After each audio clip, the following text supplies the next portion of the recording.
안녕하세요. 잡시광입니다. 일본이 공들여온 미국 철강 기업 US 스틸 인수전이 결국 미일 간 외교 갈등으로 비화되고 있습니다.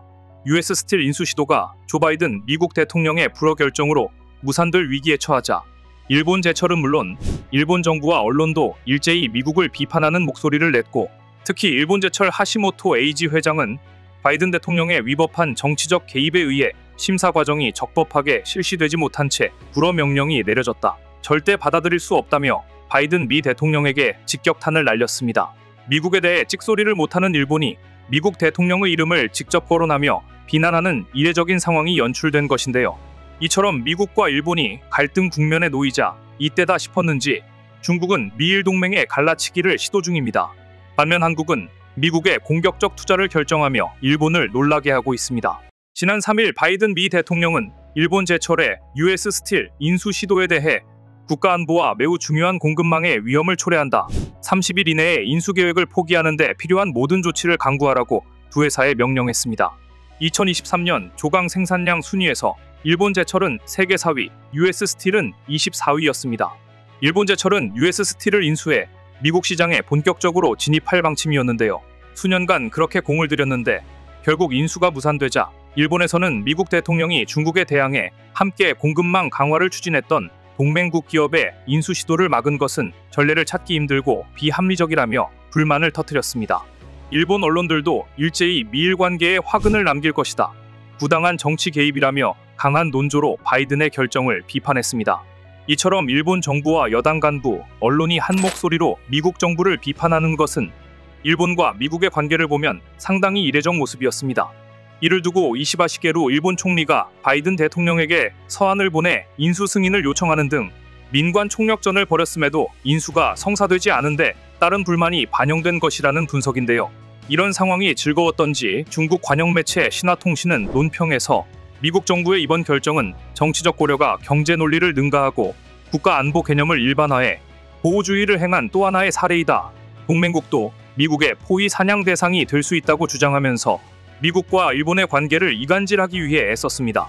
그런데 이때 전 세계 철강, 제철업계를 놀라게 할 소식이 전해졌습니다. 현대제철이 미국에 처음으로 쇳물을 생산하는 해외 제철소를 짓기로 결정한 것입니다. 이 같은 결정은 취임하는 도널드 트럼프 미국 대통령 당선인에게 깜짝 선물이 될 전망인데요. 일본 제철이 미국의 자존심으로 불리는 US 스틸을 인수하려다 노동조합 반대와 정치적 표 계산에 밀려 불허 결정을 받은 상황에서 현대제철의 직접 투자 승부수가 받아들여지면 경제적으로는 물론 외교적으로도 상당한 파급력이 있을 것으로 예상되고 있습니다. 그럼 현대는 왜 미국에 제철소를 짓겠다는 과감한 결단을 내린 것일까요? 현대자동차그룹은 그동안 해외 투자를 할 때 부품사와 함께 진출했고, 현대제철은 현대차 공장 인근에 가공센터를 두는 수준이었습니다. 하지만 현대제철의 이번 결정은 앞으로 미국 시장을 쇳물 단계부터 확실히 잡겠다는 의지를 내비친 것이라는 게 업계의 분석입니다. 현재 현대제철의 주된 쇳물 생산 방식은 고로와 전기로를 함께 운영하는 복합 생산 방식인데요. 미국 공장에서는 철광석의 일산화탄소 등 가스를 이용해 환원철을 만들어낸 뒤 이를 전기로에 넣어 쇳물을 만드는 방식이 유력합니다.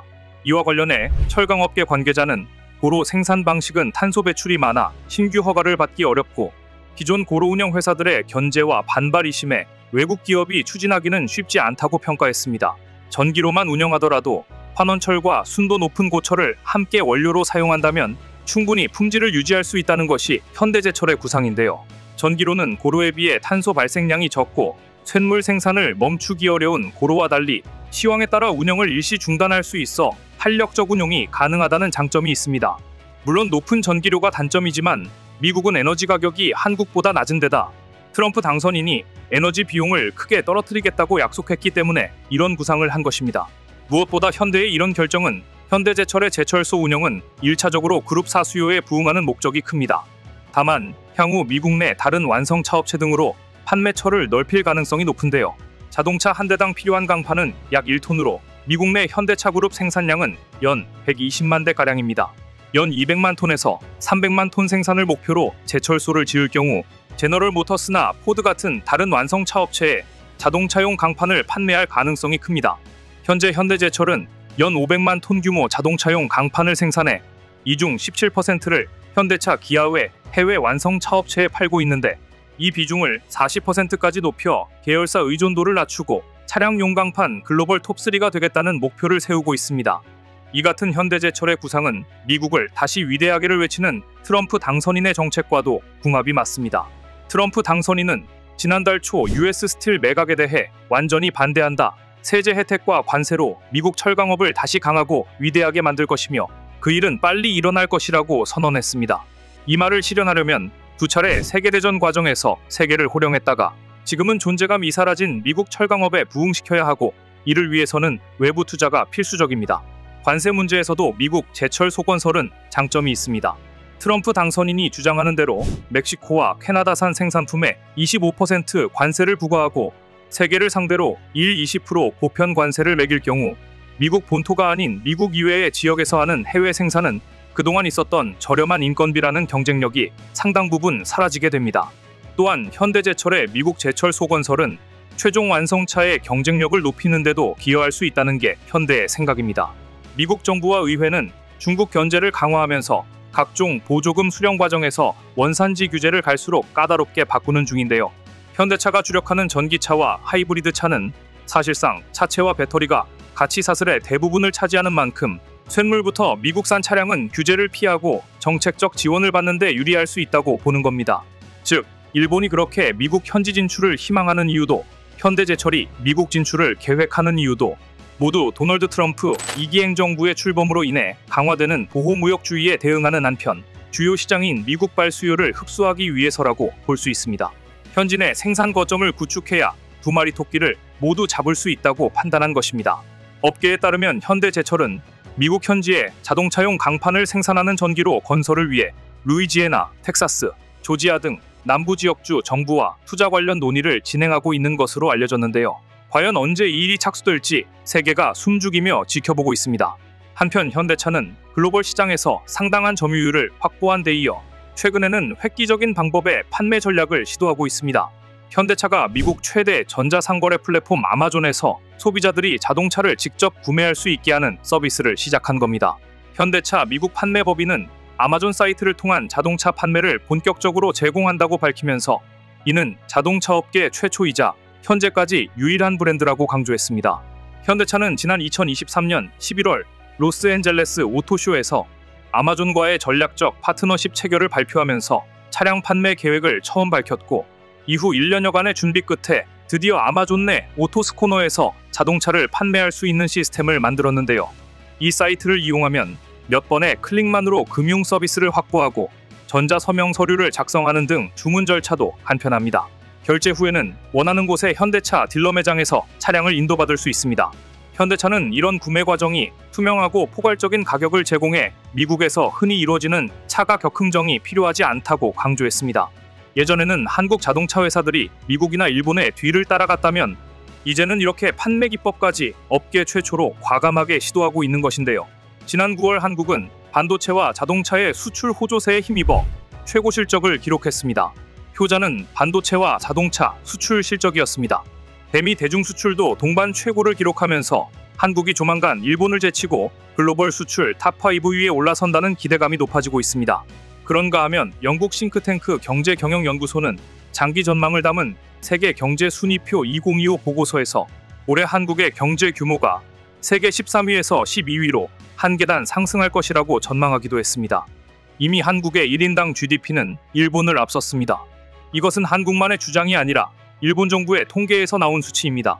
이 같은 통계와 각종 전망이 한국에게 유리하게 나오면서 일본은 더욱더 초조해지고 있습니다.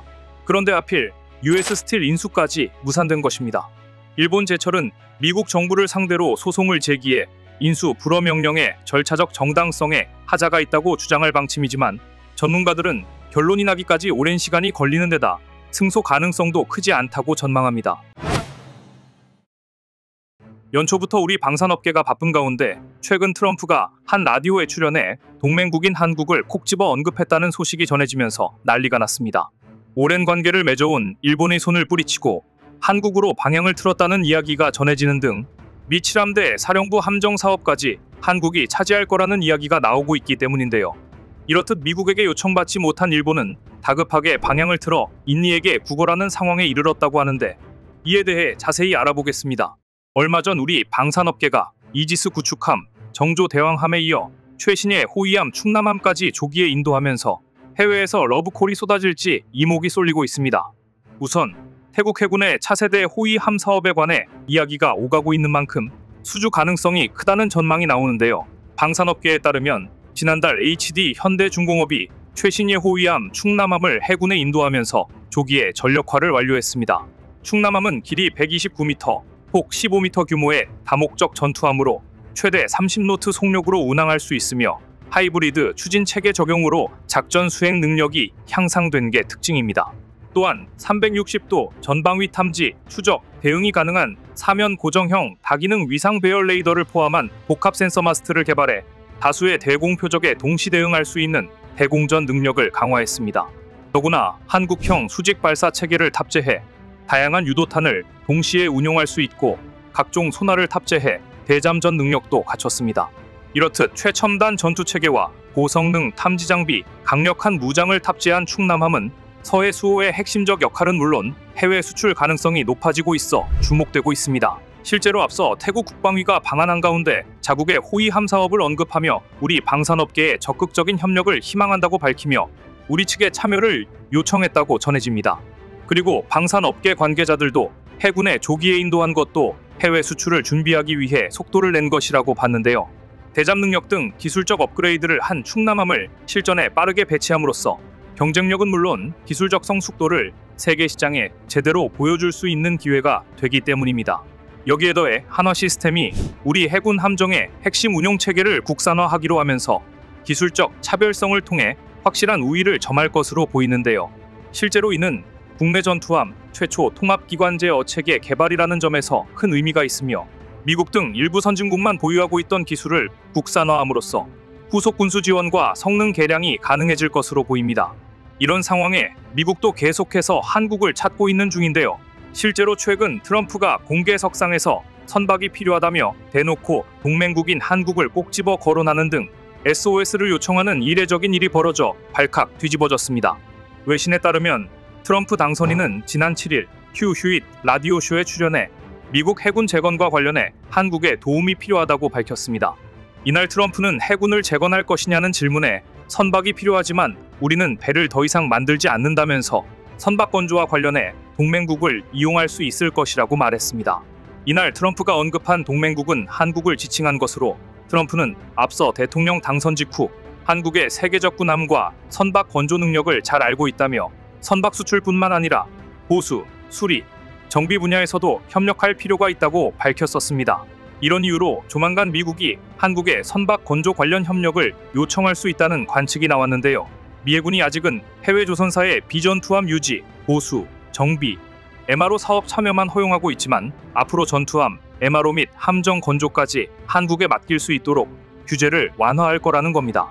이렇게 분위기가 조성되자 우리 조선업계 역시 미 해군 군함 건조 사업에 참여하기 위해 본격적으로 시동을 걸었는데요. 실제로 최근 한화가 미 필리 조선소를 활용해 함정 시장 진출을 추진하며 대규모 인력 고용에 나서기로 했습니다. 필라델피아 인콰이어러에 따르면 한화는 얼마 전 인수한 필리 조선소에서 신규 채용을 추진하기로 한 상태로 구체적인 숫자는 알려지지 않았지만 상당한 규모가 될 거라는 관측입니다. 필리 조선소를 미국 해양 방산 시장의 전략기지로 탈바꿈한다는 계획인데 이를 위해 필리 조선소를 스마트야드로 전환하기 위한 설비 투자도 준비 중인 것으로 알려졌습니다. 이렇듯 필리 조선소가 변신에 성공한다면 미국에서 새로운 기회를 포착할 수 있을 것으로 보입니다. 안 그래도 최근 대한민국 조선소가 잇따라 미국의 MRO 사업을 수주하는 등 내친 김에 일본 조선소까지 완전히 제치고 미 7함대 사령부에 배속된 함정 MRO 사업을 도맡을 가능성이 큰 상황인데요. 현재 미 해군은 서태평양 구역을 관할하면서 주한 미 해군과 주일 미 해군을 지휘하는 7함대 사령부의 모항을 일본 요코스카에 두고 있습니다. 이는 미 본토 밖에서 미군이 사용하는 가장 큰 해군 기지로 대형 수리 시설을 갖추고 있는데 7함대 배속 함정에 대한 MRO는 미 해군이 직접 수행하고 일본 조선소가 지원하는 구조입니다. 하지만 최근 일본 조선소의 지원 역량 부족 문제가 제기되고 있는 만큼 우리 조선소가 미 함정 MRO 사업 수주 가능성이 커지고 있는데요. 조선업계에서도 LNG 및 LPG, 에너지 운반 선건조에 강점을 보이는 한국조선업이 수혜를 입을 것이란 관측이 나옵니다. 실제로 최근 미 해군은 한화오션의 군수 지원함 원리시라함에 이어 급유함인 6호함의 창정비를 맡기는 등 함정 기술력을 이미 인정한 상태입니다. 이런 가운데 미국이 올해 열척 안팎의 MRO 물량을 추가 발주할 것으로 전망되면서 우리에게 더 많은 기회가 생길 것으로 보입니다. 특히나 미 7함대에 배속된 비전2함의 MRO 사업이 지속적으로 발주될 것으로 예상되는데 일본을 제친 상황이라 우리가 사업을 도맡을 가능성이 매우 크다는 분석입니다. 이렇듯 일본은 미국이 등을 돌리자 자신들의 상황을 간파하고 인니에게 해상자위대 호위함을 두고 구걸하는 상황이 연출되고 있는데요. 요미우리 신문은 이달 8일 나가타니겐 일본 방위상이 샴프리 샴수딘 인니 국방장관과 만나 자위대 호위함 수출을 위한 논의를 재개하기로 합의했다고 보도했습니다. 이는 일본이 인니 해상 자위대 함정 공동 개발을 다시 제안한 것으로 미국이 일본을 손절하려고 하자 다급해진 일본이 인니의 손을 붙잡은 것으로 보입니다. 실제로 최근 일본은 인니와 자위대 호위함의 공동 개발에 공을 들여왔었습니다. 중국이 남중국 해 등에서 군사적 긴장감을 높이는 가운데 인니에 일본에 호위함을 수출하는 방식으로 영내 해상 방위를 강화하고 중국도 견제하겠다는 나름의 계획을 세운 겁니다. 하지만 현재 일본이 채택하고 있는 방위 장비 이전 3원칙은 군안, 수송, 경계, 감시, 소해에 필요한 경우를 빼고는 외국에 군사 장비 완제품을 수출할 수 없는데요. 이에 따라 인니가 일본과 호위함을 공동 개발하는 형태를 취한 뒤 이를 사가는 형식으로 자위대 함정을 인니가 보유하도록 추진하고 있는 겁니다. 하지만 인니의 경우 최근 수도 이전 사업을 벌이면서 재정 문제에 허덕이고 있어 일본이 기대하는 바를 이룰 수 있을지 미지수입니다. 이런 상황에 설상가상으로 최근 일본의 한 방산업체의 대규모 부정이 드러나면서 글로벌 시장에서의 신뢰도가 완전히 바닥을 쳤는데요. 아사히 신문에 따르면 일본 방위산업체 가와사키 중공업이 한화로 160억 원 규모의 회계 부정을 저질러 마련한 뒷돈으로 해상자위대 대원을 접대한 것으로 알려지며 발칵 뒤집어졌습니다. 방위성의 특별 방위감찰 결과 가와사키 중공업은 2018년부터 2023년 총 6년간 하청업체와 자재 거래가 있었다고 속여 비자금을 조성하고는 자위대원의 접대비로 사용한 것으로 드러났습니다. 더욱 충격적인 건 이런 불법 관행이 1985년부터 약 40년 가까이 지속됐다는 건데요. 현재 해상자위대 잠수함은 가와사키 중공업과 미쓰비시 중공업이 제조하고 있는데 이런 접대 덕분인지 가와사키 중공업은 연습함을 포함한 잠수함 25척 중 12척을 만든 것으로 추산됩니다. 안 그래도 일본 조선 산업이 내리막을 걷고 있는데 불난집에 부채질하는 격이 됐습니다. 실제로 최근 일본 조선사들이 사업을 철수하는 등 크나큰 위기에 직면했는데요. 아사히 신문에 따르면 일본 조선업의 상징으로 통하던 127년 역사의 스미토모 중공업이 조선 사업에서 철수한 것으로 알려졌습니다. 올해부터 신규 상선을 수주하지 않기로 했다고 발표한 건데 적자가 쌓인 조선업 대신 다른 사업 분야로 눈을 돌리겠다는 겁니다. 작년에 스미토모가 수주한 선박은 11만 5천 DWT급 유조선 6척에 불과했는데 적자를 감당할 돌파구가 보이지 않아 빠른 판단을 내린 것으로 보입니다. 이렇듯 일본 업체들은 한국의 기술력과 가격 경쟁력 때문에 더 이상 수익을 내기 어려운 상황이라고 합니다. 실제로 같은 시기 한국 조선사들이 선사가 원하는 대로 맞춤형 선박을 제조하며 수주를 크게 늘린 것과는 대조적인 상황입니다. 여기에 더해 일본 방산 산업 자체도 몰락하고 있는 중인데요. 과거 항공기를 자체 개발했던 일본이 최근엔 미 비치크래프트사의 T6 텍산2 훈련기를 들여 항공자위대에 도입하겠다고 발표하는 등 기술 후퇴 논란이 일고 있습니다. 이와는 달리 한국은 올해 역대 최대 규모의 수출 달성이라는 엄청난 성과를 노리며 연초부터 분주한 모습인데요. 작년에 국내 방산 업체들이 유럽, 중동, 중남미 등 다양한 지역에서 수출 계약을 체결했는데 연초에 수출 사업 및 협상이 본격적으로 마무리되며 역대급 매출을 올릴 것으로 기대되고 있기 때문입니다. 카이는 올해 필리핀, 말레이시아에서 FA50 추가 수출 계약을 타진하고 있는데 작년 초 FA50 18대 도입 계약을 체결한 말레이시아의 경우 같은 규모의 2차 도입을 추진 중입니다. 또한 한화 에어로스페이스는 인도와 K9 자주포 추가 계약을 앞두고 있으며 LIG 넥스원은 사우디와 천궁2 지대공 미사일 추가 수출을 추진하고 있는 것으로 알려졌습니다. 이외에도 올해에는 K2, 잠수함, 천무, KT1, MRO 등 20여 국가를 대상으로 다양한 방산 사업이 진행될 예정인데요.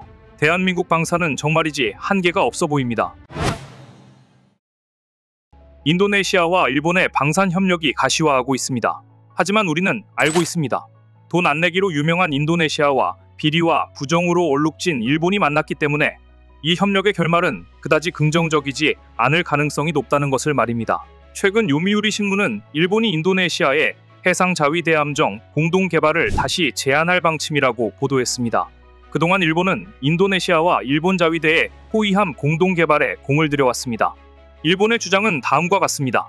중국이 남중국해 등에서 군사적 긴장감을 높이고 있기 때문에 인도네시아에 일본의 호위함을 수출하는 방식으로 중국을 견제하겠다는 이유를 내세워 인도네시아와 호위함 공동 개발을 하겠다는 것입니다. 인도네시아의 입장에서도 이를 거절할 이유는 없었습니다. 실제로 중국의 해상 패권을 견제할 필요가 있는 상황이기 때문입니다. 인도네시아는 지난 2016년 이후 남중국해 남단의 황금어장인 나투나 제도에서 중국과 해양 영유권 문제로 다툼이 발생해왔습니다.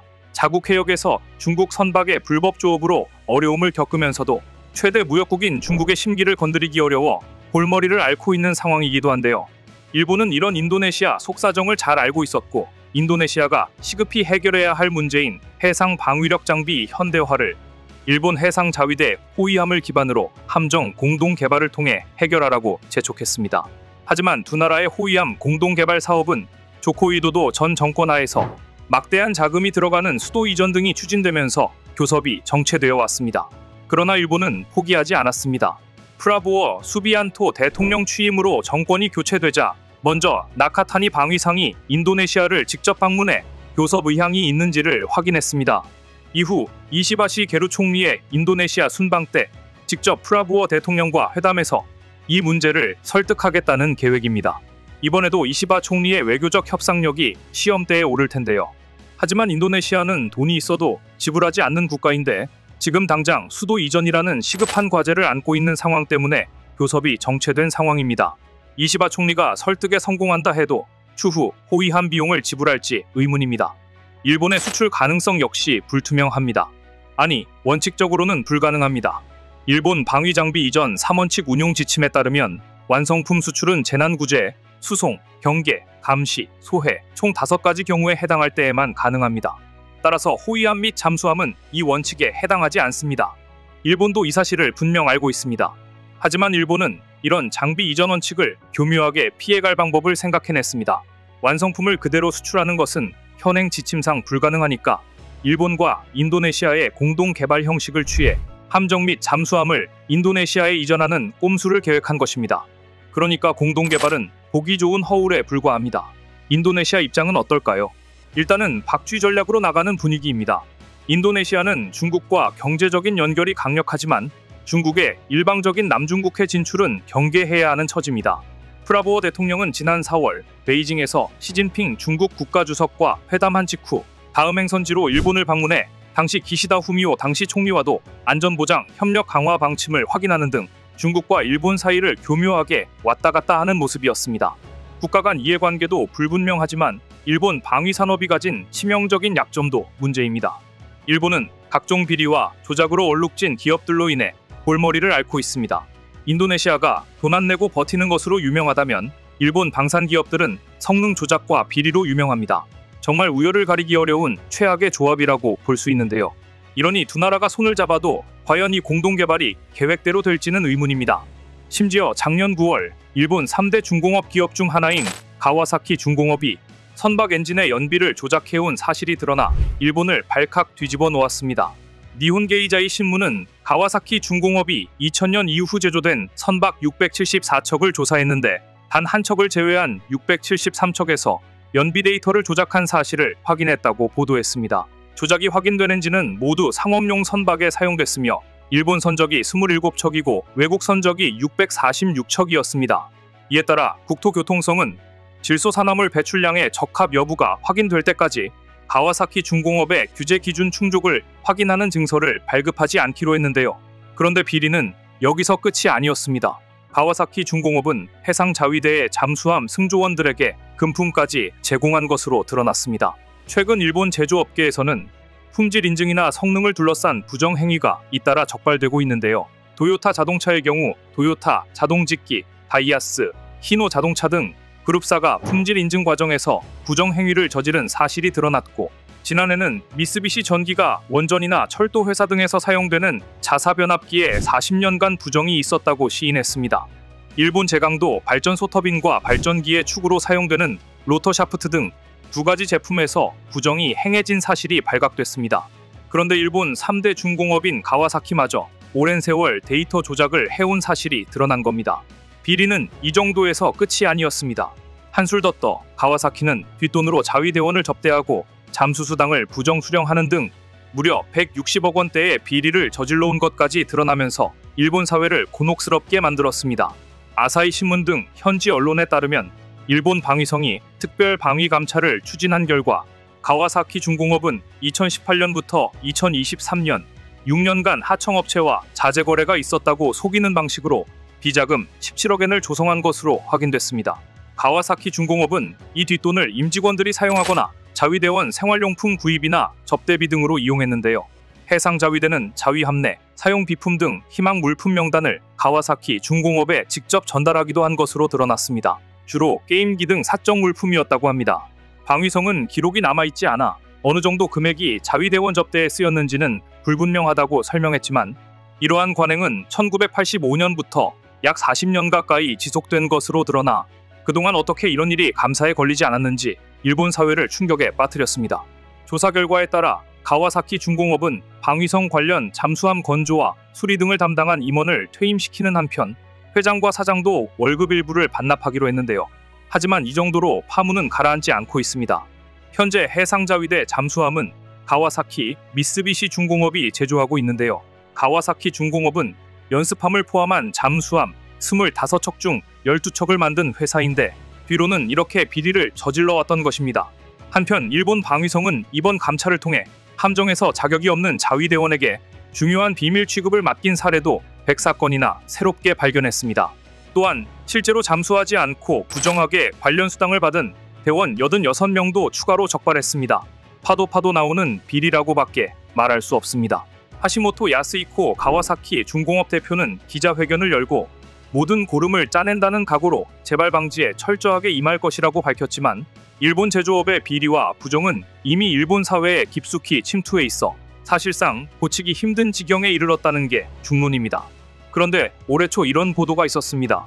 일본이 인력난을 겪고 있는 자위대의 문제를 해결하기 위한 비장의 카드로 해외에서 자폭 무인기 310기를 도입하겠다는 뉴스였습니다.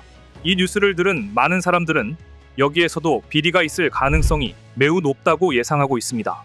보도에 따르면 도입 예정인 무인기 중에는 폭탄을 탑재해 적의 차량이나 선박을 직접 타격하는 자폭형 무인기도 포함됐는데요.